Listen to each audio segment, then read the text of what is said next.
I am continuing in my reading. What I'm doing in this series is to read through the entire standard works of the Church of Jesus Christ of Latter-day Saints. This consists of the Bible, the Book of Mormon, the Doctrine and Covenants, and the Pearl of Great Price. I am continuing reading in a chronological order, according to event, not according to publication or volume, so I'm skipping around a bit as I move along. And we are still in the book of Acts. A riot rose up in Jerusalem about Paul, tried to kill him. He was saved by the chief captain, who would have been the commander of the Jerusalem garrison of Roman soldiers. He tries to figure out what's going on. He learns that Paul is a Roman, and so he can't scourge him, can't question him in that way. He does try to get the Jews to articulate the accusation against him, but it just causes another riot. There's also a conspiracy formed to kill Paul, and when the chief captain is informed about this, he sends Paul under heavy guard. It's like 500 men escorting Paul to Caesarea, which is now the provincial capital where the governor is staying. And that governor is Felix, who agrees to hear the case himself, and so he's going to keep Paul in prison until the Jews can come and make their case. That's where we left it. Paul is now in prison in Caesarea. We pick this up now in chapter 24, and I will say there are no Joseph Smith translations in this chapter, so we won't be reading any. Acts chapter 24. And after 5 days, Ananias the high priest descended with the elders and with a certain orator named Tertullus, who informed the governor against Paul. And when he was called forth, Tertullus began to accuse him, saying, "Seeing that by thee we enjoy great quietness, and that very worthy deeds are done unto this nation by thy providence, we accept it always and in all places, most noble Felix, with all thankfulness.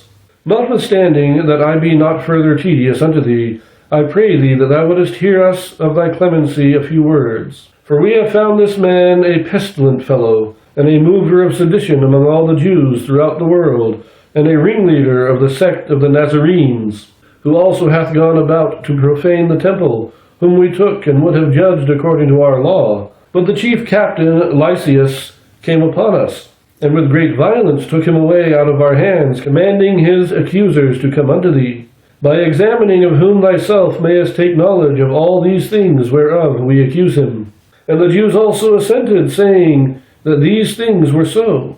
Then Paul, after that the governor had beckoned unto him to speak, answered, Forasmuch as I know that thou hast been of many years a judge unto this nation, I do the more cheerfully answer for myself, because that thou mayest understand that there are yet but 12 days since I went up to Jerusalem for to worship. And they neither found me in the temple disputing with any man, neither raising up the people, neither in their synagogues, nor in the city. Neither can they prove the things whereof they now accuse me. But this I confess unto thee, that after the way which they call heresy, so worship I the God of my fathers, believing all things which are written in the law and in the prophets, and have hope toward God, which they themselves also allow, that there shall be a resurrection of the dead, both of the just and unjust. And herein do I exercise myself, to have always a conscience void of offense toward God and toward men. Now, after many years, I came to bring alms to my nation, and offerings. Whereupon certain Jews from Asia found me purified in the temple, neither with multitude, nor with tumult, who ought to have been here before thee, and object, if they had aught against me. Or else let these same here say, if they have found any evil doing in me, while I stood before the council, except it be for this one voice, that I cried, standing among them, touching the resurrection of the dead, I am called and questioned by you this day. And when Felix heard these things, having more perfect knowledge of that way, he deferred them, and said, When Lysias the chief captain shall come down, I will know the uttermost of your matter. And he commanded a centurion to keep Paul, and to let him have liberty, and that he should forbid none of his acquaintance to minister or come unto him. And after certain days, when Felix came with his wife Drusilla, which was a Jewess, he sent for Paul, and heard him concerning the faith in Christ. And as he reasoned of righteousness, temperance, and judgment to come, Felix trembled, and answered, Go thy way for this time. When I have a convenient season, I will call for thee. He hoped also that money should have been given him of Paul, that he might loose him. Wherefore he sent for him the oftener, and communed with him. But after 2 years, Porcius Festus came into Felix's room, and Felix, willing to shew the Jews a pleasure, left Paul bound. So Felix hears the accusation, and the accusation is he's causing riots and he is preaching heresy according to our law. And Paul says, I didn't cause any riots. They can't prove I caused a riot. I did nothing. I'm simply worshiping in the temple, and some guys came and pulled me out and started a riot. Now, I am worshiping in a way that they claim to be heresy, but it is still part of our religion. It is not I'm not violating any laws. I'm just worshiping God in a different way than they are. And the only accusation they can actually prove against me is that I taught the resurrection. And he even makes that point. If I am accused of causing riots and tumults, then where are the people who are actually making the accusation? Because none of these people saw me in the temple. It was men from Asia who saw me in the temple and brought me before them and accused me before them. And now they're accusing me before you, and the only thing they can accuse me of is that I taught the resurrection.